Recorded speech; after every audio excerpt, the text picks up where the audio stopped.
Well, looks like it's time for another video on Xbox. I haven't done one of these in ages. I think the last video I've done on Xbox on this channel was maybe like 12 years ago. God damn, I'm freaking old.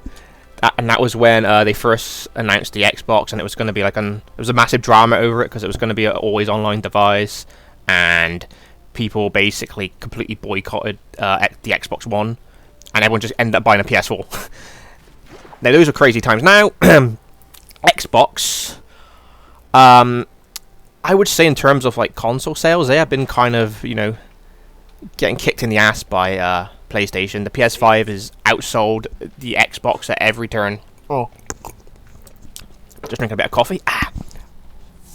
It has no exclusives. At least the PS5 has some exclusives. Now, granted, over these past couple of years, the exclusives for the console from the PS5 is dwindling and dwindling. I guess you could argue, right, exclusives, whilst they are a nice incentive to buy like a platform or console, and they give that kind of like console like an identity. It's like back in my day, right? Back in my day, like if you wanted to play like first-person shooters and like Western RPGs, you'd get an Xbox. But if you preferred playing like Japanese RPGs, you'd get a PS3, because those were the kind of like games each console catered to. They had their kind of almost like sense of identity, right? These days it's pretty much, you know, you can play most games on every platform, and even the exclusives that are on PlayStation are like, or maybe like 6 months, and then eventually they go to PC, which I guess you could say in the long run, more options and more places to play games and more people that can play the games is better. I would say it's an improvement. Anyways, so back to the main subject of the video, Game Pass. So Game Pass, I've personally never had Game Pass, but I could see the value in it. I remember at one month there was Expedition 33 and Oblivion Remaster, both in the same month for like, I believe, $15, and that's quite a good steal. Those are two brand new AAA games that you can play, which is crazy, right? But so what's happened now is Game Pass has increased the price by a whole whopping 50%. So it is now $30 in the US, and I believe here in the UK it's 23 quid. So it went from 15 quid to 23 quid, and it went from $20 to $30, maybe? I don't have the prices right in front of me right now, but regardless, a 50% increase. Which is kind of wild, because most people are going to notice that when they get charged at the end of the month for Game Pass. Usually the most kind of like optimal strategy would be okay, we're going to gradually increase Game Pass a few dollars every year. It's kind of like the slowly but surely boiling the frog analogy, right? That makes more sense than what they were doing here. You think people aren't going to notice you increase the price of their subscription service by 50%, which is crazy. Xbox must think like the average gamer is like a Saudi prince with oil money, because like they've been on a track record recently. It's like their 5-year-old console, the Xbox Series X, I think it is.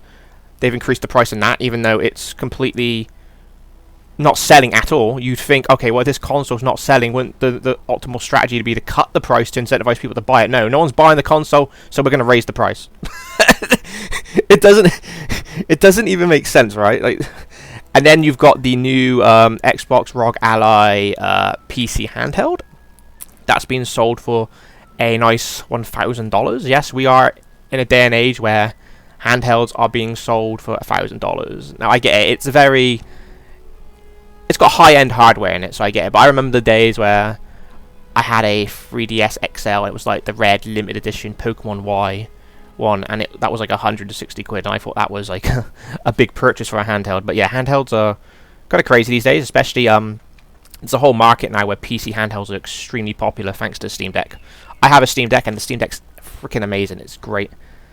It's awesome. So many games you could play on it. Emulation. Just I would recommend the Steam Deck. So yeah, I am happy to see that people are like finally finally speaking with their wallets. People are cancelling their subscriptions because that's the only way Microsoft are going to respond to this, if people in mass just cancel their subs. I think something happened like this before where they didn't, I swear, like maybe a year ago or something like this similar happened, and like people cancelled their subscription or something, and then Microsoft backtracked and were like, oh, we're sorry guys, and they issued an apology on Twitter, and everything went back to normal. I can't remember what that was now, but it was something to do with Game Pass maybe, or maybe the price of games. They want to increase the price of games. I don't know. So this was always the strategy from the beginning, from like a business perspective. You know, Game Pass was like a really, really good steal. So Microsoft wanted to capture like a large market share / audience, and now once they have that massive monopoly built up, they're going for the price gouging. But obviously most people, from what I've seen on social media, they are not having it. They're cancelling their subs, which, you know, good on you guys. Me personally, I've never liked the idea of a subscription service. I enjoy owning my games, well, as much as you can, right? Because I have quite a few games on Steam, and you could argue, well, you know, that game you own on Steam, you don't really own, because you're just borrowing the license in a digital format. Really, the closest thing to game ownership is physically owning a game, and hopefully that physical copy of a game has all the data on the disc. Or, if you sail the high seas, you actually have more ownership over a pirated game than you do when you buy a game from a digital storefront, because anything could happen in that digital storefront. Like, I don't know, Steam could go offline, Steam could get hacked, the publisher could use the IP rights for the game, so they take the game off Steam, your account could get banned. There are just so many different scenarios where you could lose access to that game because of the digital online format it's in, right? Although I have kind of switched over to PC gaming lately. But I do, every once in a while, try to pick up a physical copy of games I really, really like Expedition 33.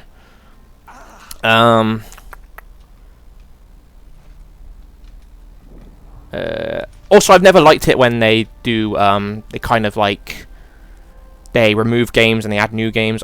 It's annoying, especially if you're like in the middle of playing a game and then like, oh, next week we're removing this game.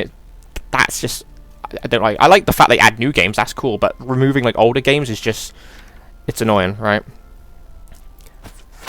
So the overall price is going to be $360 a year now. So for that price, you could pretty much buy fully priced, brand new AAA games, right? For that price. Or, you know, you could go on Steam when they got a sale. You could buy some older games for dirt cheap, and you would get more value out of that than just paying to essentially what it is, digitally rent some games, right? The reality is this, we live in a day and age where companies want to milk the living shit out of you for everything you got.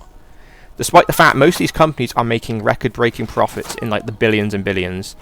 Meanwhile, most normal average people are facing a weakened economy, probably a recession. We might be in a recession, they just haven't told us yet. And a weak economy with stagnant wages. So, and Microsoft just want to milk you as much as you can, which is, yeah. Overall, TLDR, you have to speak with your wallet, and hopefully Microsoft will get the message like last time. Anyways, thank you for watching this video. If you want to discuss this topic, leave a comment in the comment section. Everyone has a good day, and I'll see you guys next time. Peace.